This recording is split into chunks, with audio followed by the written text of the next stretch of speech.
నీరు స్వచ్ఛంగా ఉంటేనే ప్రజలకు ఆరోగ్యం, ఆనందం. అలాంటిది ఆ నీరు కూడా కలుషితమైతే వచ్చే ఇబ్బందులు అన్నీ ఇన్ని కావు. అలాంటి సమస్యనే ఎదుర్కొంటున్నారు బెజవాడ వాసులు. కృష్ణానది చెంతనే ఉన్నా స్వచ్ఛమైన తాగునీటికి నోచుకోవట్లేదు. ఓవైపు అడపాదడపా వర్షాలు, మరోవైపు కలుషిత నీటితో ప్రజలు అనారోగ్య సమస్యల బారిన పడుతున్నారు. ప్రజలకు పరిశుభ్రమైన నీటిని అందించాల్సిన బాధ్యతను ప్రభుత్వం, అధికారులు విస్మరించారు. తాగునీటి సరఫరాలో ప్రమాణాలు పాటించకుండా ప్రజల ప్రాణాలతో చెలగాటమాడుతున్నారు. ఇదిగో ఈ దృశ్యాలు చూడండి. ఎర్ర రంగులో చెత్తా చెదారంతో నీరు ఎంత కలుషితంగా వస్తుందో. విజయవాడ నగరపాలక సంస్థ ప్రజలకు వీటినే సరఫరా చేస్తోంది. స్వచ్ఛమైన తాగునీరు అందించండి మహాప్రభో అని అనేకసార్లు ఆందోళనలు చేసినా అధికారులు పట్టించుకున్న పాపాన పోలేదు. కలుషిత నీటితో ప్రజల ఆరోగ్యానికి ముప్పు పొంచి ఉందని గతంలో అనేక పరీక్షల్లో తేలింది. అయినా పాలకల్లో చలనం లేదు. మరోవైపు వాటర్ పైప్లైన్లు లీకవుతున్నా మరమ్మతులు చేయడం లేదు. ఏళ్లు గడుస్తున్నా తాగునీటి సమస్యకు పరిష్కారం చూపించకపోవడంతో ప్రజలు ఇబ్బందులు పడుతున్నారు.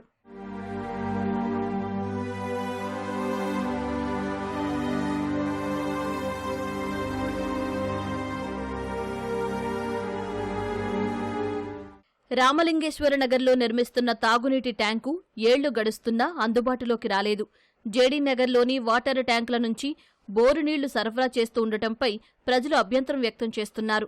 నీటి పన్ను వసూలు చేస్తున్న అధికారులు స్వచ్ఛమైన నీటిని అందించడం లేదని మండిపడుతున్నారు. గంగిరెద్దుల దిబ్బలోని నీటి ట్యాంకు నిర్వహణ సక్రమంగా లేదు. నగర శివారు ప్రాంతాలు, కొండ ప్రాంతాల్లోనూ స్వచ్ఛమైన తాగునీరు ఇవ్వట్లేదని స్థానికులు ఆగ్రహం వ్యక్తం చేస్తున్నారు. నీళ్ళ పంపులు, మంచినీళ్ళ పంపు అక్కడ పోయింది. మంచినీళ్ళ పంపు మరి ఆయన వేపిస్తాను అంటుండే కదా. ఇప్పుడు ఇళ్లలో పంపులు కూడా మురుకులు, దాంట్లో చిన్న పురుగు అవన్నీ వస్తున్నాయి. వాడుకోవటానికి కూడా బెనికి రావట్లేదు. వాళ్ళని అడుగుతుంటే నీళ్ళు బాగానే వస్తున్నాయి కదా, మీకేమైందా అని వాళ్ళు అడుగుతున్నారు ప్రభుత్వం. తాగటానికంటే మేము వేసాం కదా, అయ్యే మంచినీళ్ళు వాడుకోండి అని అంటున్నారు. ఇక్కడ మంచినీళ్ళు పంపులు కూడా నలకలు వస్తున్నాయి, బేవత్సంగా దోమలు ఉన్నాయి. అయ్యే నీళ్లు వడగట్టుకొని తాగమంటున్నారు. మంచినీళ్ళు పంపు ఏమన్నా ఈ వార్డులో ఒక పంపు లేదు, అటుపక్క పంపు పాడైపోయింది. ఏమంటే మేమేమో ఇప్పుడు కుదరదని మాట్లాడతారు. ఈ పేటకి ఆయన కార్పొరేటర్ బౌదూర్ గారు ఇక్కడ ఉండేది, ఆయన కూడా సరిగ్గా పట్టించుకోవట్లే. మా పరిస్థితి ఏంటండి, ఇక్కడ దోమలు బేవత్సంగా దోమలు ఉన్నాయి. ఇట్లా అంటే ఇట్లా దూసుకుంటే దోమలు ఎక్కువ. పిల్లలతో ఎలా ఉంటున్నాం, జ్వరాలు వస్తున్నాయి, అన్నీ వస్తున్నాయి. ఎవరైనా పట్టించుకునే వాళ్ళు కూడా లేరు. ఓట్ల టయానికి అయితే మేమున్నామని అందరూ వస్తారు.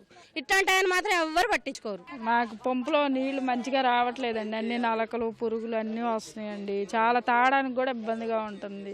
ఆ పురుగులో ఉన్న నీళ్ళే తాగడానికి వడకట్టుకొని అన్నీ చేసుకొని తాగుతున్నాం.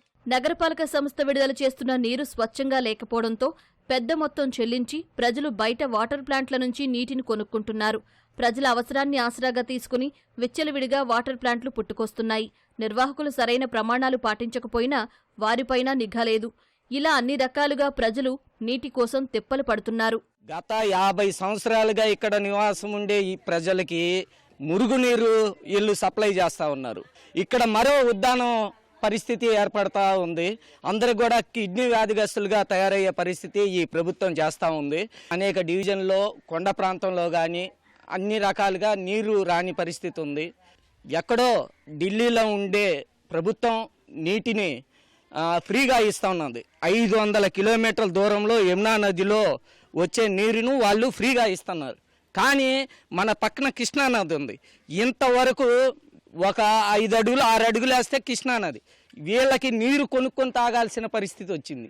ఈ ప్రాంత వాసులే కాదండి, తూర్పు నగర సిటీ మొత్తం కూడా ఇవాళ వచ్చే బోరు వాటర్ అంతా కూడా కలుషితమైన వాటరు. ఈ నీళ్ల వల్ల నీళ్లు తాగితే హార్ట్ అటాక్ వస్తుంది, బోన్స్ మెత్తపడతాయి. ఇది తాగే నీళ్లు కాదు, ఆరోగ్యమైన నీళ్లు కాదు అనేది అప్పుడు మెడికల్ రిపోర్ట్ వచ్చింది.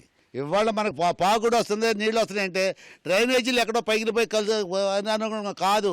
రోజు పొద్దున 1 గంట, సాయంత్రం 1 గంట కడిగిన నీళ్ళలాగా, ఇనుములు కడిగిన నీళ్ళలాగా వస్తున్నాయి. మంచి నీళ్లు తాగే పరిస్థితి లేదు.